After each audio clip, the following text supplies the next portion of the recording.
There may be a weak link in our online learning system. Local News 8's Giuliana Colina tells us how a lack of resources is a big problem for some local students.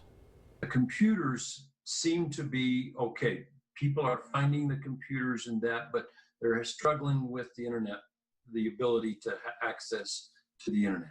Chairman of the Senate Education Committee, Senator Dean Mortimer, says internet access is a big issue for school districts across the state. He says he's concerned for students who don't already have the internet at home.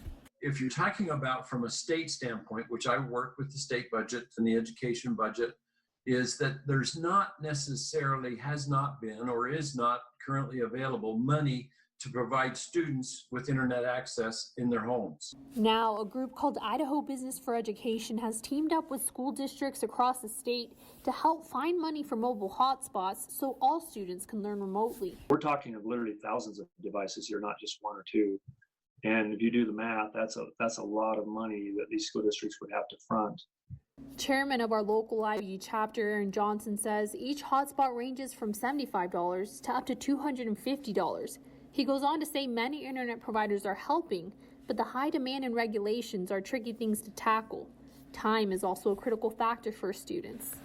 And losing 2 months is an immense amount of time when it comes to that early childhood development. Johnson tells us with the community's help, all students will not only be able to finish out the school year, but also school districts will be more prepared for a similar situation in the future. And having these hotspots or these wireless devices that the homes can take, the school districts would still own these hotspots, and they would be able to take them back off of loan when they're done, and they could certainly be used for the next time we have an emergency like this or for another purpose. Reporting in Idaho Falls, Giuliana Colina. For information on how to donate to the fund to help provide internet access to these students, visit our website at localnews8.com.